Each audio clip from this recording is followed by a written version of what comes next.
इस सृष्टि प्रसंग में सभी शक्तियां इच्छा शक्ति के अधीन है, ये बात कल हुआ था। अतः उसके द्वारा ही क्रोडीकृत, इस मूल जो इच्छा शक्ति के द्वारा सारे अन्य शक्तियां जो विभिन्न नामों से आपने देखा था उन सबको उसने अपने अंदर क्रोडीकृत कर लिया है। यह एक बात जो कल का संकेत में रह गया था, वो री दो दो हुआ क्यों? ऊनता हुई, आधिक्यता आया। आधिक्यता आने का मतलब उसे बता दिया, कहीं अहम आधिक्य हो ना, कहीं इदम आधिक्य। उसमें उत्कृष्टता थी री में, अहम आधिक्यता हो उत्कृष्ट है वो, इदम आदित्य हो निकृष्टता है। तो अहम आदित्य से एक ही तो होना चाहिए ना, री। वे दीर्घ क्यों हुआ? री री री री। तात्पर्य है अहम आदित्य री समष्टि में और अहम आदित्य दीर्घ री वेष्टि का है। इसी पर इदम आदित्य री जो है सूक्ष्म और इदम आदित्य जो है री जो है वो स्थूल का दीर्घ वाला। वहां स्थूल और सूक्ष्म ले लो, सूक्ष्म हो गया री, स्थूल हो गया री, या समष्टि और वेष्टि लो, क्योंकि अहम के लेकर चेतन को लेकर मामला है ना। अहम आदि की समष्टि हो उसको री, उसका री जो समष्टि प्रकट हो, री से उत्पन्न हुआ समष्टि, फिर दीर्घ री से वेष्टियां पैदा हो। इसलिए वहां ये विशेष आधिक्यता में फर्क थोड़ा वहां नहीं बताया था कल, वो पूरा हो गया। अब आगे बढ़िए। वही इच्छा शक्ति जब प्राणनाथ कदभूमि में उतरती है तब अनाहत ध्वनि रूपी विवर्त भाव को प्राप्त होती हुई, वही इच्छा शक्ति जब प्राणनाथ तक अधोभूमि में उतर रही है, जब उतरती है निचले की ओर, नीचे आएगी वो इच्छा ही। और उसकी इच्छा कैसी थी?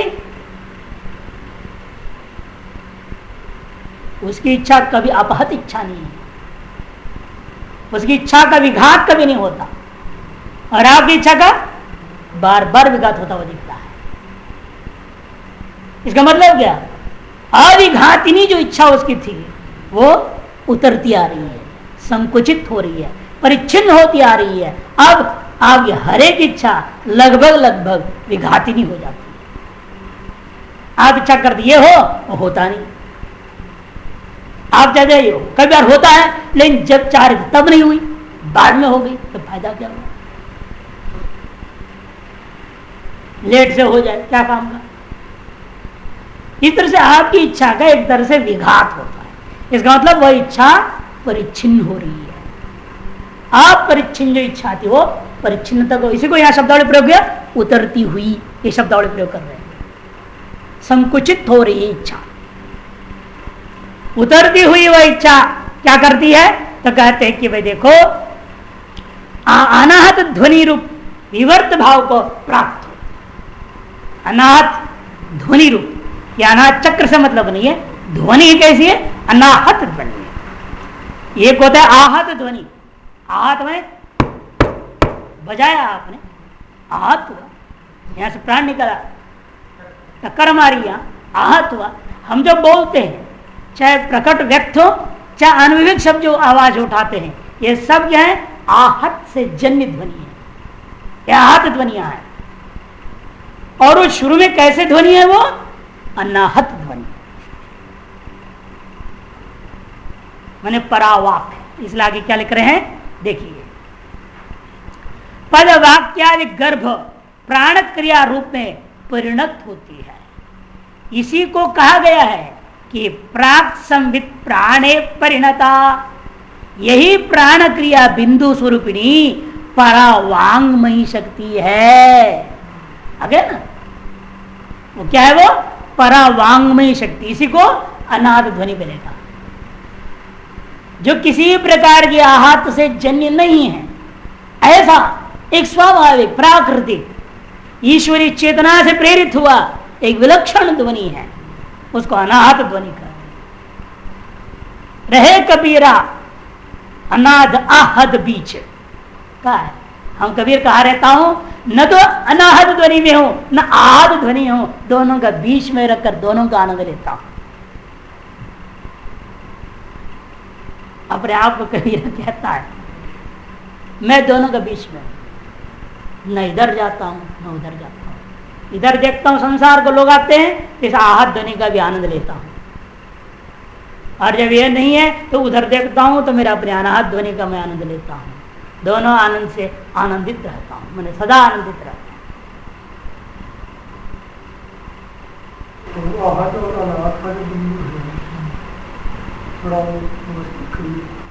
नहीं, आहत अनाहत का बिंदु क्या होगा? आप पश्चिम दिशा में चले जाइए, वही बीच हो गया भाई, मध्यमा और वैखरी आहत हो गया। यहां आ गया तो आहत हो गया, यहां आपके प्राण से आहत यहीं से शुरू हो गई, मध्यमा दिशा से। मध्यमा में ही प्राण क्या करता है, उस मूल ध्वनि को आहत करता है, तब वो ऊपर उठता है। फिर यहां आहत हुआ, वैखरी में आ गया, और बीच का दिशा कौन? पश्चिमी। ये परा और निचला अपरांग का बीच की अवस्था है।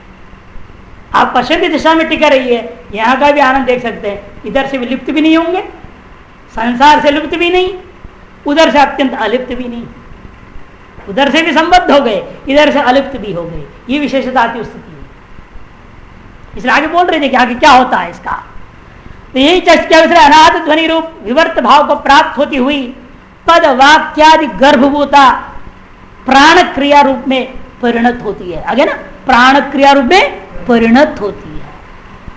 लेकिन कैसे होती है? इसी को कहा गया है प्राक संवित प्राणे परिणता। वो जो परासंवित थी, प्राक संवित, वो क्या हुआ? वो प्राण में परिणत हो गया। और प्राण में जब परिणत होती है तो क्या होता है? तो कहते हैं कि भाई वही यही प्राण क्रिया बिंदु स्वरूपिणी, क्या? परवांगमयी शक्ति है। यही प्राण क्रिया क्या है? परावांगमयी शक्ति है।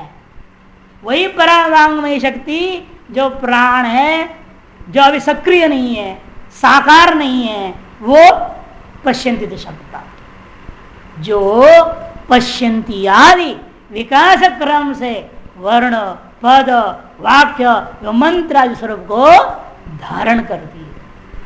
आ गया ना? वही परांगमयी बिंदु वही है, वही परांगमयी शक्ति है, उसी को अनाहत ध्वनि कहेंगे। वही प्राण क्रिया कह दिया, उसी को अनेक नामों से करें, जो प्रथम परिणाम उस चैतन्य का, परासंवित का। परासंवित का पहला अभिव्यक्ति क्या है? अनभिव्यक्त वास्तव में होता, अभिव्यक्ति नहीं है। परासंवित के दृष्टिकोण से अभिव्यक्ति है, स्थूल के दृष्टिकोण से वो अनभिव्यक्त दशा ही अभी शब्द का। उस अनभिव्यक्त अत्यंत सूक्ष्म दशा जो होती है, जो कारण रूपा है, उसको परावांगमय शक्ति कहा, उसको प्राण क्रिया कहा, उसको अनाहत नाद अनाहत ध्वनि आदि शब्दों से कहा। इसे वही क्या होती है? पश्यंती आदि क्रम से वर्ण पद आदि माने वही खरी हो गई। आदि से क्या लेना? पीछे मध्यमा, पश्यंती मध्यमा वही खरी। सब मुख्य सिद्धांत। इसलिए भाष्यकार ने भी स्फोट का खंडन किया, शक्ति आदि का खंडन कर दिया और कहा ध्वनि ही मुख्य रूप है, शब्द का मुख्य स्वरूप ध्वनि ही है। यह आपको आता है भाष्य में, ब्रह्मसूत्र में आएगा इसी ध्वनि के लिए अनाहत ध्वनि। वही अनाहत ध्वनि गकार आदि आकार को प्राप्त कर रहा है। पीछे कोई स्पोर्ट्स हार्ट दुनिया और बात मानने की जरूरत नहीं। ईश्वर संज्ञा शक्ति भक्ति क्या मानने की जरूरत? वही ईश्वर ही अनाहत शक्ति बन गया है, वही ईश्वरी परावांगमय रूप है, वो वही वेद रूप है, वो वही फिर पश्यंती आदि रूप में गकार रूप धारण कर लेता है। ब्रह्मसूत्र में सिद्ध किया माया विशिष्ट से। यहाँ पर भी तो यही करे ना, यहाँ भी क्या कहा शुरू में?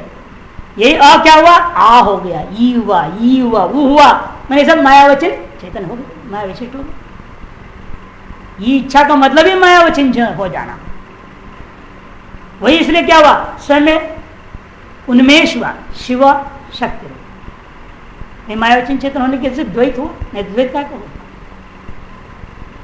आ ही आनंद रूप अपना मान लिया, उस आनंद रूपता का कारण से इच्छा हुई, उस इच्छा का कारण से ईक्षण हुआ, ईक्षण से उन्मेष हो गया, उस उन्मेष के कारण से इस संसार की पूर्णता, आधिक्यता, अहम आधिक्यता और इदम आधिक्यता शुरू हो गया। जैसे मायावी चित्त तो बता ही रहे हैं, वही अनात्मा ही मना कर रहे, और माया से ही वो अनात्मा धारण किया, धारण करती है। इसलिए मातृका ही इस वाच्यवाचकात्मक विश्व का रूप धारण करती है। आगे ना, ये जो आई मातृकाएं थी, वो मातृकाएं वास्तव में विश्व का रूप धारण करती है। वही मंत्र स्वरूप भी है, उसका संबोध हो जाने पर, इसलिए यही क्या है, मंत्र का स्वरूप है। आकार आदि सारा जो संसार में उत्पन्न हुआ, यह सब मंत्र रूप ही है। से कोई भी नाम ले लो, नमा जोड़ दो, मंत्र बन गया। क्या है? और सारे नाम किसके हैं? वही प्रभु का नाम है। सहस्र नाम है ना, उसके अनंत नाम है वास्तव में। आप गिन नहीं सकते, इसलिए सहस्र गिना दिया। इतना ही पाठ करो, धन्यवाद है बोल दिया। ये भी पाठ करने के आलस करता है ना आदमी, वो भी पाठ करने में आलस ही है। इसलिए क्या करते हैं, जहां कहीं होता है ना पाठ, वो आधा श्लोक एक बोलेगा, आधा श्लोक दूसरे बोलेंगे। अरे आधा घंटा भी एक आदमी लगातार बोल नहीं सकता, इतने कमजोर हो गया आदमी। सहस्रनाम आधे घंटे में हो जाता है, वो भी लगातार बैठ के बोल नहीं सकते, इसलिए आधा एक बोलेगा, आधा दूसरा बोलेगा। गीता तो उसे 700 श्लोक 2 घंटा लगता है, 2 घंटा बोले मान लो आप थक भी जावे, इसलिए आधा आधा व्यवस्था कर लेते हैं। लेकिन उसमें भी व्यवस्था कर दिया उन्होंने आधे घंटे के मामले में, आधा तुम बोलो आधा हम बोलो। मैंने 500 नाम इसने बोला, 500 नाम उसने बोला, कुल मिला के 1000 हो गया। वही मंत्र स्वरूपवादी है, उसका संबोध हो जाने पर, इसलिए आपने अ से क्ष तक पूरे 50 वर्णों को सम्यक तरह से जान लिए, सम्यक बोध हो जाए आपको। यही 50 वर्ण से हम क्या बने हैं, ये जो बना हुआ है इन्हें 50 वर्णों से बना हुआ है। मैं आ था और ही सुषुप्ति में आ बन गया, आनंदानुभूति किया मैंने। उस आनंदानुभूति को अभिव्यक्त करने की एक प्रारतनवाशात अज्ञान को लेकर के इच्छा जगी, वो इच्छा के कारण से मैं ईक्षण करके जग गया। जगने का नतीजा क्या हुई, मेरे अंदर उन्मेष हुआ, प्राण शक्ति, ज्ञान शक्ति, क्रिया शक्तियां उन्मुक्त हुई। वह उन्मुक्तता कारण से उस स्थूलता को प्राण गया, उन्नति को प्राप्त हुआ, ऊर्णता को प्राप्त हुआ। कभी तो मैं अहम आधिक्य हो जाता हूँ, कभी मैं इधम आधिक्य हो जाता हूँ, कभी अहम में रह जाता हूँ, कभी मम में रह जाता हूँ, कभी समष्टि चिंतन करता हूँ, कभी व्यष्टि चिंतन करता हूँ, कभी सूक्ष्म की ओर दृष्टि डालता हूँ, कभी स्थूल की ओर दृष्टि डालता हूँ। इस तरह से मेरा जीवन व्यतीत होते रहता है। तब इस तरह से जीवन के कारण से मैं कभी त्रिकोण में, कभी षटकोण में फंसा रहता हूँ, कभी त्रिकोणात्मक ए ओ में गुजरता हूं, तो कभी षटकोणात्मक आई ओ में फंसते रहता हूं। इस वजह से विश्व वेदन जब अम होता है तो आ से मेरे द्वारा अनेक प्रकार क्रियाओं का विसर्जन होता है, वो विसर्ग हो जाता है। एतादृश अ से अह के कारण से ही पंच कर्म, पंचभूत, पंच तन्मात्राएं, पंच कर्मेंद्रिय, पंच ज्ञानेन्द्रिय, ये सारे पंच प्रकार विषयों से मैं जाल में फंसते जाता हूं। कुछ टुटुपू ये बन जाता है। जब इस जाल में फंसता हूं तो क्या होता है, यण और शल रूपा शक्त्यंड मायांड है, वो हम पर सवार हो जाते हैं। नहीं, शक्त्यंड और प्रकृत्यंड हम पर सवार हो जाते हैं। शुद्ध विद्या, शुद्ध विद्या जो पंच है, शिव, शक्ति, सदाशिव, ईश्वर, शुद्ध विद्या, ये 5 शल में और अंतगण के नाम से मन, बुद्धि, अहंकार, प्रकृति और पुरुष नाम का तत्व हम पर हावी हो जाते हैं। तो जीव अपने आप को पशु के रूप में बंध जाता है। ये जो अशिक्षा तक की स्थिति को जो अपने आप में सम्यक प्रकार समझ लेता है, इधर संबोध, इधर विवेक कर लेता है, तो क्या करेगा, उससे ऊपर उठने की कोशिश करता है। इस बंधन, इस पशुत्व को तोड़ने के लिए मैं वापस अपना अरूप में पहुंच जाऊं, ये सब का नष्ट हो जाए, ये रास्ता ढूंढता है। उसके लिए षट चक्र का भेदन करता है। अब देखिए, यही 50 अक्षर आपके षट चक्र में किस प्रकार से है, आपके अंदर सारा है। मूलाधार में देखिए, यदि अ से शुरू करना चाहे विशुद्धि से शुरू करना पड़ेगा। विशुद्धि में क्या है, अ से लेकर के आह तक पूरा 16 अक्षर है। अ से आह तक 16 है। कैसे 16? अ से आ यू रील री ए वो आई औ, है ना? आ यू रील री ए वो आई औ, ये 9 अक्षर है। ठीक। अंग अह 2 जोड़ो 11 हो गए। 9 2 11। फिर अ का आ, ई का ई, उ का उ, री का री, री का री, ये 5 का दीर्घ है ना, ये 5 दीर्घ को जोड़ो। 11 और 5 16। ये 16 पूरा स्वर वर्ण जो सृष्टि का मूल कारण था, हमारे जीव भाव का कारण, वो कंठ है, विशुद्धि चक्र।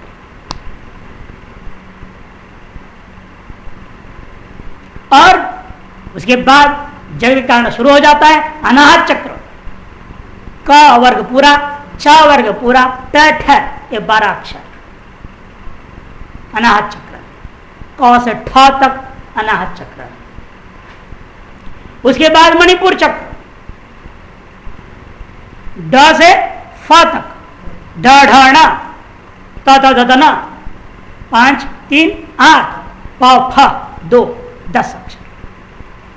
विशुद्धि चक्र में 16 दल का कमल है।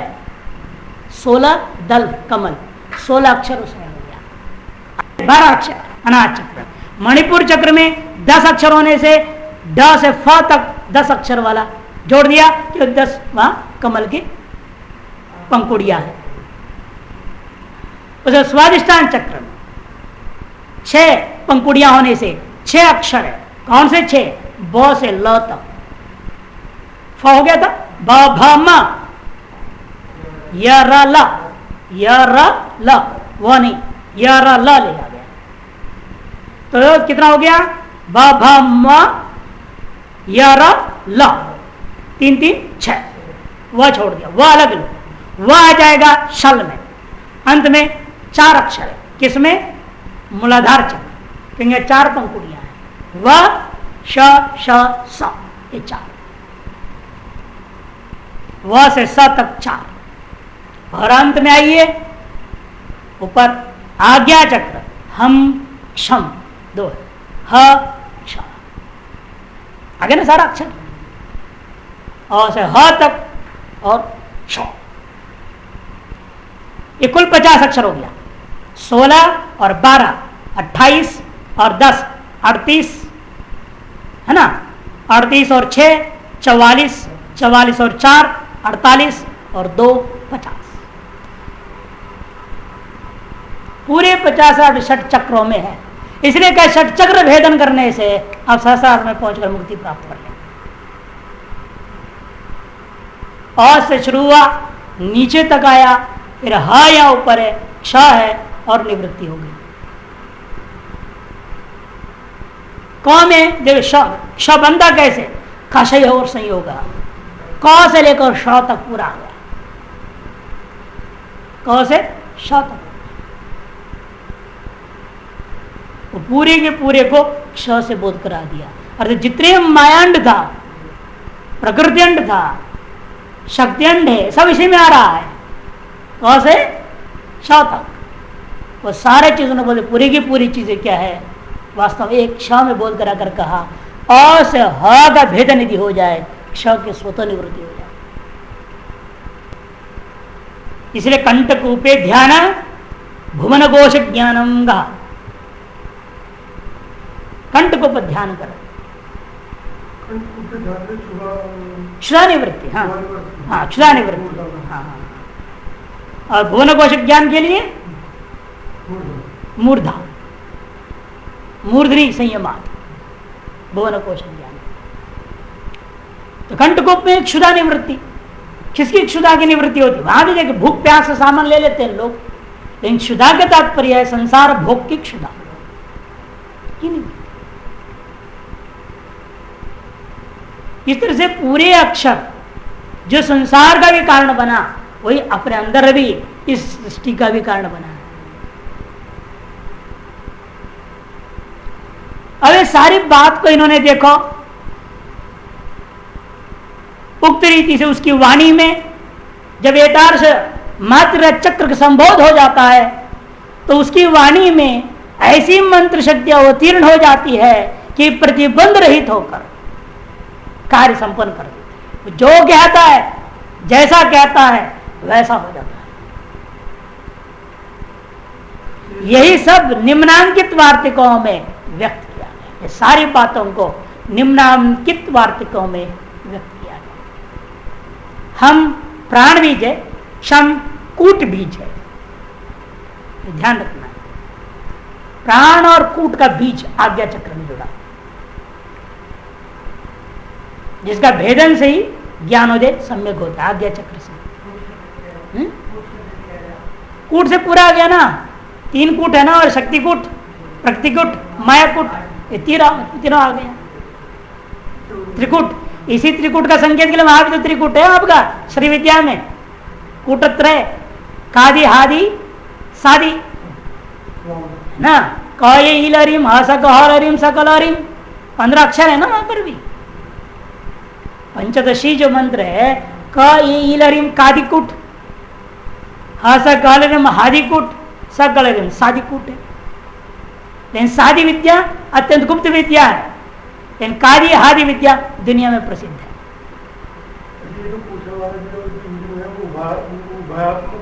क्या नहीं, रीम में क्या है, ह र दोनों है, ह र ई 3 मात्राएं आ रही ना वहां पर। ह भी जा गया, र भी जा गया। र भी जब हमेशा प्राण से संकेत होता है। र हो गया प्राण, ह हो गया प्रकाश ना, प्रकाश और विमर्श, प्राण और ज्ञान, ज्ञान शक्ति प्राण शक्ति, या प्रकाश विमर्श, प्रकाश और विमर्श शक्ति 2 मानी गई। प्रकाश विमर्श को या ज्ञान प्राण को, बात एक इसे प्रकाश और ज्ञान को ह से बोध करा दिया, ठीक, और र से बोध करा रहे प्राण शक्ति या विमर्श को बोध करा दिया। इन दोनों का संयम ह र का, उस पर क्या ई मात्रा जो ईक्षण है, जब तक ईक्षण के द्वारा, संकल्प के द्वारा आप अपने प्राण शक्ति ज्ञान शक्ति दोनों में संयम नहीं करते, संतुलन नहीं लाते, तब तक बिंदु परावांग शक्ति में पहुंच नहीं सकते। ह्रीम बीज से हमारे अंदर विद्यमान प्राण शक्ति ज्ञान शक्ति का संतुलन पैदा करता है। उस संतुलन से हम क्या कर पाएंगे, अपने बिंदु तक पहुंचेंगे जो परावांगमयी शक्ति है। जाना, उसके लिए मंत्र का मुख्य लक्ष्य प्रयोग होता है। इसलिए इसको कहा, ह्रीम को हम लोग देवी बीज माने, शक्ति बीज है। ये आपको मूल शक्ति की ओर ला जा रही है। मूल कौन सी है? परांगवांगमयी शक्ति है। वही इच्छा शक्ति अनेक नामों से कहा गया है, जो अनाद आदि अनेक नाम से कहा, उस मूल शक्ति की ओर जाए, इसलिए इसका नाम शक्ति बीज है, देवी बीज है। ह्रीम नहीं, प्रणव तो देवी प्रणव, प्रणव बीज नहीं, प्रणव तो ओम होता है। हाँ, शक्ति बीज है, शाक प्रणव इसलिए कहते, देवी प्रणव कह देते इसी को। स्वाभाषा मातृका ज्ञेया क्रिया शक्ति प्रभोह परा तस्या कला समूहो यायस तच्चक्रमिति कीर्तितम। स्वाभाषा मातृका ज्ञेया, अपने शिव परमशिव, पराशिव परम शिव कहते हैं, उसी का आभास है क्या? मातृका, यह मातृका ज्ञेया, ये सारी मातृकाएं उसी पर शिव का आभास मात्र ही है। प्रभो पराक्रिया शक्ति ही, उस प्रभु का पराक्रिया शक्ति ही एक तरह से मातृका रूपेण आभासित होती रहती है। इसी मातृका शक्ति का तस्याहा कला समूह, कला समूह क्या है?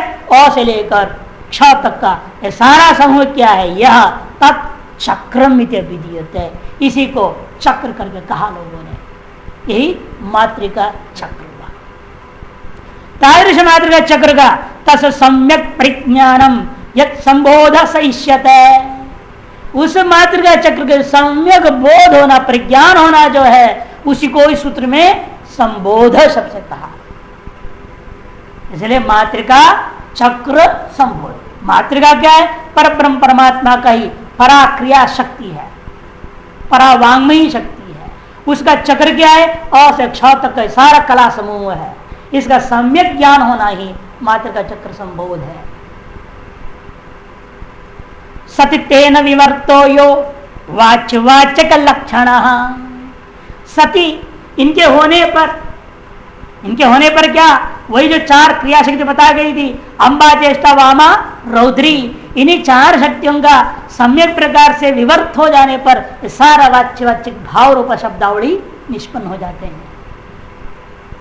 क्रिया शक्ति तत्वात् स भिन्नो अभिन्न सदा मतः नित्योदितानस्तामित प्रकाश वपुष पुरा।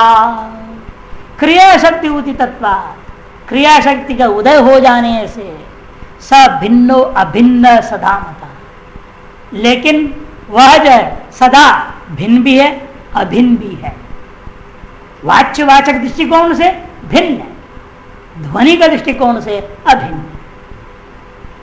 कारण दृष्टिया जाओ, अनाहत ध्वनि की दृष्टि जाओ तो वो अभिन्न है, आहत ध्वनि की दृष्टि में आओ वो सब भिन्न हो जाता है। अतः भिन्ना भिन्न सदा मतः, सदा यह आगम का सिद्धांत है। जो भी शब्द आप सुन रहे हैं उस शब्द के सुनते वक्त भी उसका मूल कारण ध्वनि को भी साथ में सुन रहे हैं कि ध्वनि ही इस साकार आहत शब्द, अनाहत ध्वनि ही आहत ध्वनि बन करके वर्णादि रूप में अभिव्यक्त और आपके कान में सुनाई दे रहा है। ऐसे जब मैं ध्वनि ये आहत ध्वनियों को, अकारादि शब्दों को भी सुनता हूं, तब भी मैं साथ साथ उसका मूल कारण परावांग ध्वनि को भी सुन रहा हूं। वह भी हमारे साथ अभिन्नता को प्राप्त करता है। भिन्ना भिन्न भाव में ये सदा विद्यमान है। नित्योदित अनस्तमित प्रकाश पूरा। क्यों? एतर स्थिति से पहले भी क्या था? वो नित्य उदित ही था और अनस्तमित था, मैंने अपरिच्छिन्न था। प्रकाश वपु, प्रकाशमय शरीर था, है ना। वपुष शब्द है प्रयोग करें, प्रकाश वपुष मैंने प्रकाशमय शरीर। अरे शरीर कैसे प्रकाश में? ऐसे प्रकाश स्वरूप ही था वो। इस ऐसे जगह में वपुष शब्द का अर्थ होता है स्वरूप। देह आ जाए, तनु शब्द आ जाए, वपुष शब्द है, पर्यायवाची शब्द है, इसका तात्पर्य स्वरूप, प्रकाशमय स्वरूप ही था उसका।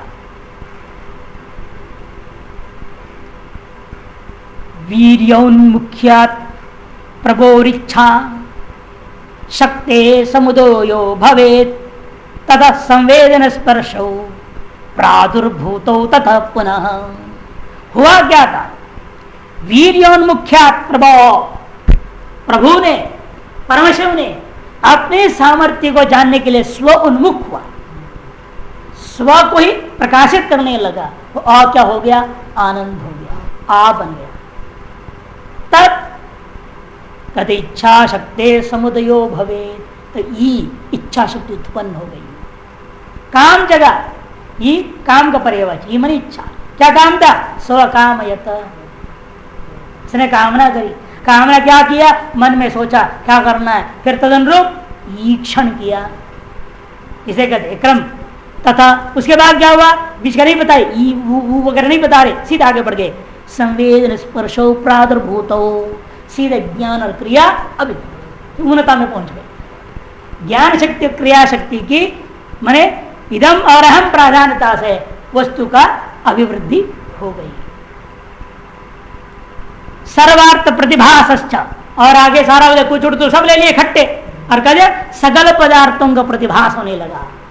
ततो ध्वनिरनाहत, और उसके बाद इन सभी में एक विलक्षण अनाहत ध्वनि प्रकट हुई, सभी में व्याप्त हो गई। जब तक अनाहत ध्वनि सभी व्याप्त ना हो, वही परम पुरुष परम चैतन्य जो शिव है, ब्रह्म है, वही नाद रूपेण ध्वनि रूपेण जब तक सब में व्याप्त नहीं होंगे तब तक पश्यंती मध्यमा वैखरी कैसे बनेगा?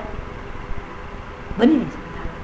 कारण के बिना कार्य निष्पादन नहीं हो सकता, और कारण भी ब्रह्म में छिपा रह जाए तो क्या होगा?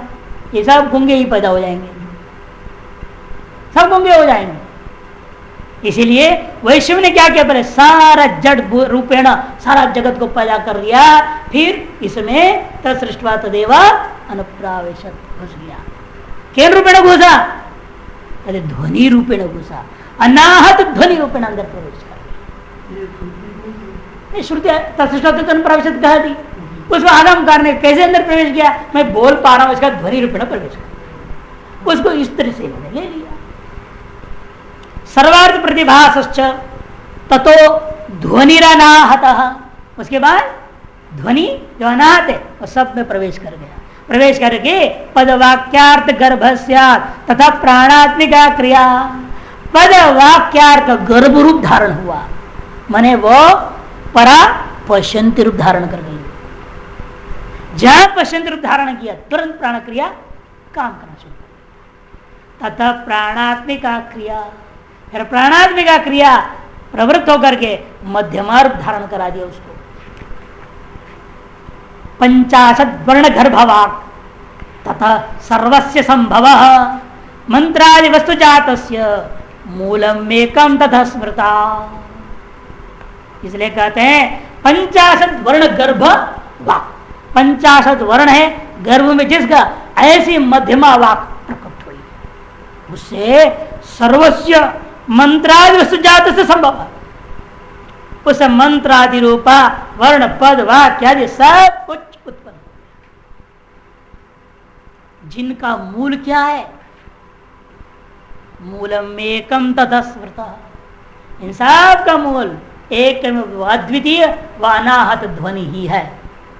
ये ध्यान में रखें। मातृकैव क्रिया शक्ति शिव से इत्थम विजृंभते, वह मूल एक तत्व क्या है, वही मातृका रूपा क्रिया शक्ति है। किसकी है ये मातृका रूपा क्रिया शक्ति? शिवस्य, शिव का ही है, जो इत्थम विजृंभते है, जिस प्रकार का विस्तार को प्राप्त होकर के, फैलाव को प्राप्त करके विलास को करता हुआ प्रतिभासित हो रहा है। मातृका चक्र संबोध, इसलिए उस मातृका चक्र का संबोध होने पर एवं जातो दया तदा यद्यत वक्ति प्रबुद्ध सन प्रभुर्मंत्रेन्द्रताम याम, इस प्रकार का मातृका संबोध यदा जातो दया, जब उदय हो जाती है, तदा तब वह व्यक्ति जो जो बोलता है वह प्रबुद्ध पुरुष, वह निश्चित रूपेण वह समर्थ होने के कारण से जो कुछ भी कहता है यद्यद व्यक्ति तत्त मंत्रेन्द्र तामिया, वह मंत्रों के इंद्र के समान हो जाता है, सर्वश्रेष्ठ मंत्रों के समान हो जाता है। उसके हर शब्द मंत्रों के समान, क्योंकि वह उस मातृका संबोध को जानकर जो भी वो बोलता है वह उससे जोड़कर बोलता है, वह नहीं बोलता, वह खुद नहीं बोलता है, किंतु वह शक्ति बोलती है उसके द्वारा। जब वह शक्ति बोलती है, वो जो बोलेगी वो यथार्थ और महान ही होगा। असल में होता क्या है, मैं वक्ता हूं, अपने अहंकार से बैठते हैं, जो अहंकार से बैठा है अपने परिचय देख रहा है, क्या करता है, अमुक महाराज स्टेज में बैठे सबका नाम गिनते चले शुरू कर देगा, सबकी जय जयकार करेगा, सब महान ये वो दुनिया और विशेषण बताएगा, फिर सब कहो माताओं बहनों ये, अरे कहाँ माता कहाँ बहन कहाँ कौन है, कहाँ लाए दुनिया भर लफड़ा भेद हो। असल में ये सब अप्रिय अहंकार है, मैं एक अलग हूं और ऐसे भेड़ बकरी देख रहे हैं मेरे को और सुनने को बैठे हुए मेरे को, ये जो अहम है ना, इस वजह से ये सब गड़बड़ होता है। वो खुद बोलता है और कहा खुद अपने अकल से बोलेगा वो फेल हो जाएगा, सब गड़बड़ बोलेगा, बनावटी रहेगी उसमें। और जब परावाक को ही प्रकट होने दो, जो वो चाहेगी वही आवे, क्यों इच्छा शक्ति पता है प्रभु का, जो इच्छा शक्ति है वही मातृका है, वही उसकी प्रमुख क्रिया शक्ति है प्रभु का, उसको स्वतः प्रभावित होने दो। इस स्थिति में क्या, यो वाच में माम रसत्ताम संजीवती अखिल शक्ति धर स्वधामना, ध्रुव ने कहा ना, जो इस वाणी कैसी है मेरी वाणी, जड़ भूता है, जड़ है तो जीवा, वाग इंद्र क्या है, जड़। यो वाच में माम प्रसुप्ता, जो यह मेरी सोई हुई वाणी को संजीवयती, जीवन प्रदान करता है, बोले का सामर्थ्य प्रदान करता है, ऐसा जो अखिल शक्ति धर स्वधामना, वह अखिल शक्ति धर परमात्मा अपने स्वप्रकाश के द्वारा, स्वधामना माने स्वप्रकाश के द्वारा जिस वाणी को बोलने का सामर्थ्य प्रदान करता है, उसको उस महापुरुष को नमस्कार करता हूं करके बोलता है। केवल वाणी नहीं, बाकी सब विभाग में गिना दिया, तो अधीन कह दे, सारी इंद्रियों को गिना दिया, सारकेन उपनिषद है एक श्लोक में। यद वाच न विद्यते येन वाक् अभ्युद्यते तदेव ब्रह्म विद्धि नैदं तदोपासते। ये चक्षुषा न दृश्यते येन चक्षुषी पश्यति तदेव ब्रह्म त्वं विद्धि नैदं उपासते। सारी इंद्रियों के बारे में कहते हैं, इंद्रियों से नहीं जानते, इंद्रियां उसके वजह से चल रही हैं। जो ऐसा है वही ब्रह्म है, यह नहीं जिसको तुम इदम रूपेण ग्रहण कर रहे हो। उसी इस बात को सारे भाग एक ही श्लोक में उसने बोल दिया, 10 मंत्र का अर्थ। ऐसा महापुरुष उस शुद्ध ब्रह्म को मेरा नमस्कार। इसे इस प्रकार, इसलिए मात्र का जो संबोध जब गुरु कृपा से हो जाता है, अतः मात्र का चक्र संबोध इतना आसान नहीं होना, गुरु की कृपा से हो जाता है। जब गुरु कृपा से हो जाता है तब साधक जो कुछ बोलता है वह महामंत्र हो जाता है, महामंत्र हो जाता है। क्योंकि उसके शरीर में सारे स्वर वर्ण, ईड़ा नाड़ी है जिसे स्पर्श वर्ण है, पिंगला नाड़ी है, अंतस्थ और ऊष्मा वर्ण सुषुम्ना नाड़ी है। पूरे 50 वर्ण इन 3 नाड़ियों में फ्लो हो रहे हैं। इसी से आपने 6 चक्रों में, जिन 6 चक्रों से एड़ा पिंगला सुषुम्ना संबद्ध होकर चल रही हैं, इसे उन्हीं चक्रों में आपने 50 वर्णों को बताया।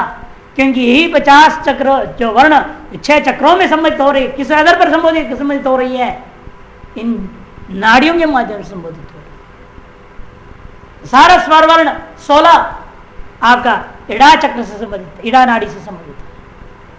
और पूरा स्पर्श वर्ण जो 25 है सब पिंगला नाड़ी से, कुछ टुपो कवर चवर टवर टवर कवर जो 25 वर्ण है ये पिंगला नाड़ी से संबद्ध है। रेडा नाड़ी से 16 आपका स्वर वर्ण है। 25 और 16 कितना हो गए? 41 रह गए 9। ये 9 आपका कहाँ है? अंतस्थ 4, ऊष्मा 4, 8, 1 6 9। ये सारा सारा सुषुम्ना नाड़ी में है। इसीलिए क्योंकि देखो वहां पर भी क्या किया, इसलिए वहां मन बुद्धि अहंकार प्रकृति पुरुष यण में लिया था, शल में सदाशिव ईश्वर, ये तो लिया ना, शुद्ध विद्या शिव और शक्ति अभेद कर, ये 5 को वहां ली थी।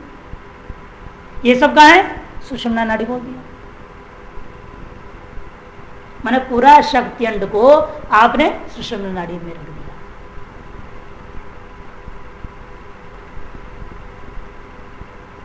और मायांड पूरा कुछ उठतुपु है, इसको डाल दिया आपने पिंगला मायांड, और इड़ा हो गया, स्वर वर्ण पूरा हो गया। इसलिए कहा था प्राणायाम के द्वारा ईदा और पिंगला का संतुलन आपने कर दिया, स्वतः ही सुषुम्ना सम्यक जागृत होकर प्रवृत्त होती है। और जब वह शक्तियंड कार्य करने लग जाए आपके शरीर के अंदर, उससे ही प्रेरित होकर सारे क्रियाकलाप होने लग जाए, सवाल नहीं उठता है कि आप अज्ञानी बने रहे, स्वतः ज्ञान प्रस्फुटित हो जाए। इसलिए प्राणायाम के बिना कहा जाता है आपका आध्यात्मिक उन्नति हो ही नहीं सकती। षट चक्र भेदन का भी आधार भी प्राणायाम, इड़ा और पिंगला का संतुलन का आधार भी प्राणायाम है। इसलिए परा शक्ति को हम लोग कहा लेंगे, इसलिए मूलाधार में कुंडलिनी रूपेण, वही पश्चंती बन गए मणिपुर में, मध्यमा बन गए अनाहत में, और वैखरी बन के विशुद्धि। परावाणी कुंडलिनी शक्ति के रूप में मूलाधार में रहती है, जिसकी ही कृपा से प्रेरणा से वह स्वयं पश्चंती रूप धारण करके मणिपुर में आती है, प्राण से संयुक्त होकर के ऊपर उठती है, तो अनाहत चक्र में वह मध्यमा बनती है, और वैखरी में आकर कंठ तालवादी विघात को प्राप्त करता हुआ वही क्रिया के बाहर आ जाती है। ये 4 चक्र इसलिए शब्द का संबंधित बीच बीच का छोड़ के, बीच का स्वास्थ्य छूट गया ना यहाँ, मणिपुर सीधा मूलाधार मणिपुर अनाथ विशुद्ध, ये 4 शब्द के 4 मुख्य अवस्था हमने माना हुआ है, इसलिए ये 4 चक्रों से संबंधित माना जाता है।